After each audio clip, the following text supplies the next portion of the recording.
बच्चों, आज हम हिंदी भाषा के द्वितीय प्रश्न पत्र के हमारा जो पहला अध्याय है हिंदी ध्वनियों का स्वरूप, उसका अध्ययन करेंगे।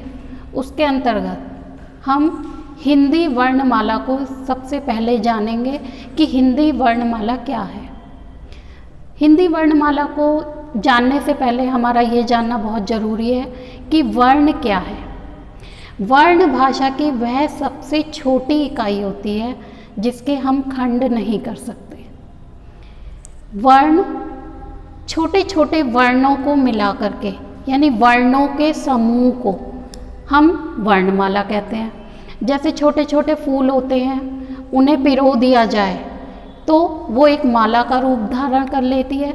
उसी तरीके से अगर हम हिंदी भाषा के देवनागरी लिपि के ध्वनि संकेत, ध्वनि चिन्हों को, वर्णों को, जिनकी संख्या 52 है, अगर हम एक समूह में रख लेते हैं तो वो हमारी कहलाती है हिंदी वर्णमाला। तो हिंदी वर्णमाला में कुल मिलाकर के 52 वर्ण होते हैं। अब हिंदी वर्णमाला को 2 भागों में बांटा गया है, एक स्वर और दूसरा व्यंजन। अब स्वर क्या होता है? स्वर स्वतंत्र होते हैं। स्वर वह ध्वनि है जिसको उच्चारित करने के लिए हमें व्यंजन की सहायता नहीं लेनी पड़ती। वो पूर्ण रूप से स्वतंत्र होते हैं और हमारे हिंदी में कुल मिलाकर के जो स्वर हैं उनकी संख्या है 11। अब वो 11 स्वर कौन कौन से हैं? ए, आ, ई, उ, वी, ए, आई, ओ, औ। ये जो हमारे हिंदी वर्णमाला के स्वर हैं, इनकी संख्या है हमारी 11। अब अंग और आह, ये इनको हम अयोगवाह कहते हैं। ये हमारे 2 अयोगवाह हैं, अंग जिसे अनुस्वार कहते हैं और अह जिसे विसर्ग कहते हैं। इनकी कुल संख्या हो गई हमारी 2। अब आते हैं हम व्यंजनों पे कि व्यंजन क्या है। स्वर तो क्या थे? स्वर वह स्वतंत्र ध्वनि थी जिसको उच्चारित करने के लिए या जिसका उच्चारण करने के लिए हमें व्यंजनों की आवश्यकता नहीं थी। लेकिन व्यंजन क्या है? व्यंजन वह ध्वनि है जिसको उच्चारित करने के लिए, जिसका उच्चारण करने के लिए हमें स्वर की सहायता लेनी पड़ती है। कैसे? जैसे हमने बोला कै, तो ये कै हमारा कैसे बनेगा? कै प्लस ए बराबर कै। तो हमारी स्वर, जो हमारा ए स्वर था, उसको मिला करके तब हमारा कै बना। जब हमने व्यंजन, यानी ये जो हमारे व्यंजन है, व्यंजन के प्रत्येक वर्ण को उच्चारित करने के लिए हमें स्वरों की सहायता लेनी पड़ती है। व्यंजन जो है स्वर पर आश्रित है, इसीलिए हम कह सकते हैं कि व्यंजनों का निर्माण स्वरों की सहायता से होता है। अब व्यंजन कितने हैं? व्यंजन में हमारे 5 वर्गों में पहले हम इसको बांटते हैं।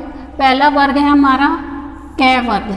कै वर्ग में कै, खे, गे, घे, डै, कुल मिलाकर के 5 वर्ण है। दूसरा है हमारा चै वर्ग, चै, छै, जै, झै, गे। इसमें भी हमारे हो गए टोटल 5 वर्ण। तीसरा है हमारा टै वर्ग, टै, ठै, डै, ढै, डै। इसमें भी हमारे हैं 5 व्यंजन, 5 वर्ण। चौथा है हमारा तै वर्ग, तै, थै, दै, धै, नै। इसमें भी हमारे हो गए 5 वर्ण। 5वां वर्ग है हमारा पै वर्ग। इसमें भी हमारे 5 वर्ण हो गए, पै, फै, बै, भै, मै। अब ये जो हमारे 5 वर्ग हैं, अगर हम इनको मिला देते हैं तो ये हमारे कहलाते हैं स्पर्श व्यंजन। तो स्पर्श व्यंजन, ये जो 5 वर्ग हैं, अगर हम 5 वर्ग के पांचों वर्ण को मिला देते हैं तो ये हमारे कहलाते हैं स्पर्श व्यंजन। तो स्पर्श व्यंजनों की संख्या हमारी हो गई कुल मिलाकर के 25। ये जो टै वर्ग है बच्चों हमारा, ये कठोर व्यंजन के नाम से भी जाना जाता है। इसको हम कठोर व्यंजन भी कह सकते हैं। ये हमारा कठोर व्यंजन के नाम से भी जाना जाता है हमारा ये टै वर्ग। और टै वर्ग के ही ड और ढ, ये 2 नए वर्ण बनते हैं इसमें, ड और ढ, जो कि हमारे उच्छिप्त व्यंजन कहलाते हैं। अब उच्छिप्त व्यंजनों की जो संख्या होती है वो भी कितनी है हमारी, 2। आगे चलते हैं, य र ल व, ये 4 हमारे हो गए अंतस्थ व्यंजन। इनकी संख्या हो गई हमारी 4। श श स है, ये हमारे हैं ऊष्म व्यंजन, हमारी इनकी संख्या भी हो गई 4।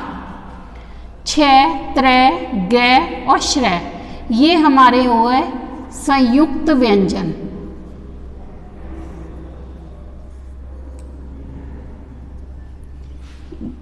ये हमारे होते हैं संयुक्त व्यंजन और इनकी संख्या भी हो गई हमारी 4।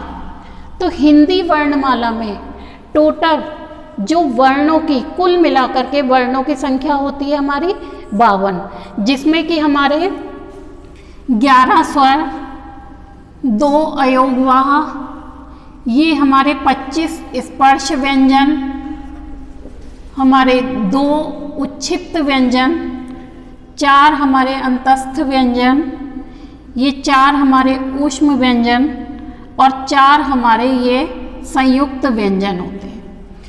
अब इन्हें कुल मिलाकर के यदि हम इन सबको जोड़ देते हैं तो हमारी संख्या आती है 52। तो हिंदी वर्णमाला में कुल ध्वनि चिन्ह कह सकते हैं या ध्वनि संकेत कह सकते हैं या वर्णों की संख्या कह सकते हैं या हिंदी वर्णमाला भी हम कह सकते हैं, इनकी कुल संख्या जो होती है वो होती है हमारी 52। नेक्स्ट वीडियो में हम ये जो हमारे स्पर्श व्यंजन हैं इनके उच्चारण स्थान को का, ये जो हमारा स्पर्श व्यंजन है इनके उच्चारण स्थान का विस्तार से अध्ययन करेंगे।